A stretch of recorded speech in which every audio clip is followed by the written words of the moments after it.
Good evening, friends. Yearly Meeting Agenda Committee, which we call YMAC, couldn't function without staff support. So I'd like to start with a thank you to all, both past and present, for this valuable work, especially over the last few years, with working from home and the spanner in the works, which is COVID. Talking of over the last few years, let's give thanks for being able to be together now. I'd like to quote from Tim G's letter of greeting from Friends World Committee for Consultation. This letter, recently received, is on the Britain Yearly Meeting website. Tim writes, "I think of our community like a group of trees weathering multiple storms. And how do trees survive? They connect, they reach out, and they uphold one another with their roots. In our Quaker community, those connections are built through love, joy, community, and friendship, all of which are cultivated through FWCC. So, here we are. Friends online, please know that you are truly here.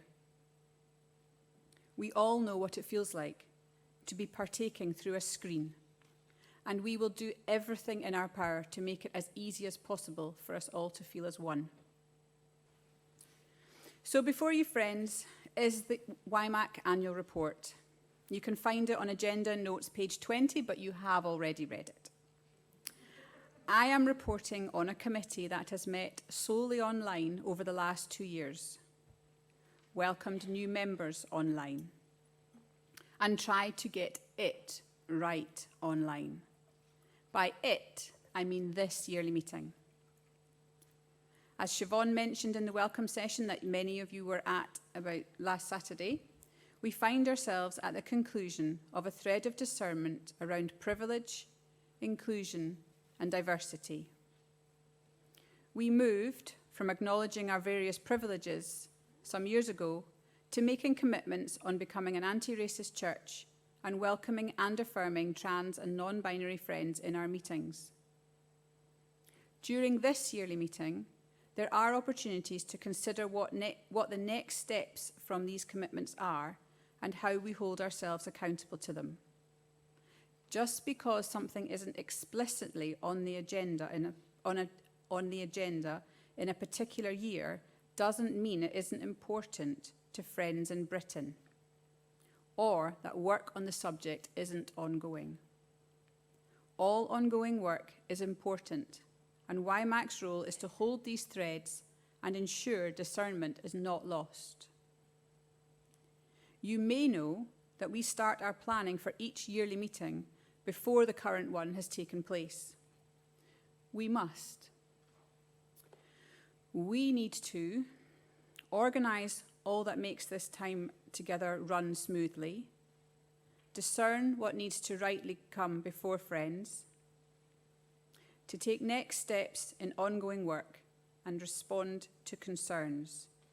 It all takes a great deal of focus, work, and communication. We love it,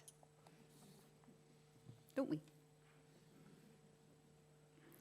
I mentioned in my written report who we liaise with, who we listen to, and how we work.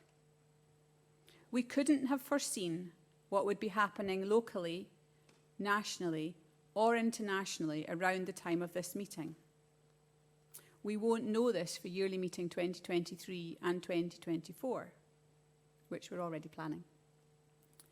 Does that mean we could wait until a week or so before and keep the agenda saying as led and just see what happens? Maybe there is a place for this at a conference or a retreat, but yearly meeting in session is neither of these. Last summer, we were trying to discern an agenda that ticked as many boxes as possible in Chapter 6 of Quaker faith and practice, and an agenda that possibly took the next steps from the discernment reached at Yearly Meeting 2021.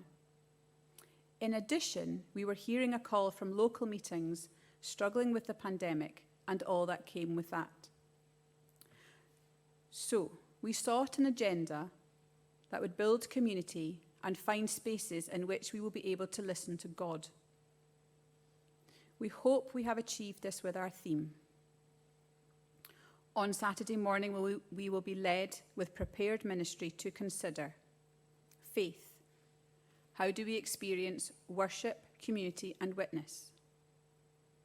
And then on Saturday afternoon, we will be considering community. How can we build Quaker communities that respond to challenges and put faith into action? This is also led by prepared ministry. On Sunday afternoon, we move to action. How can we transform thinking and action in Quaker communities and wider society? Again, led by prepared ministry.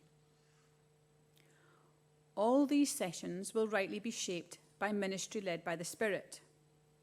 We believe that our heartache over world affairs, both recent and long-term, our worry over the cost of living crisis, and surrounding it all, the climate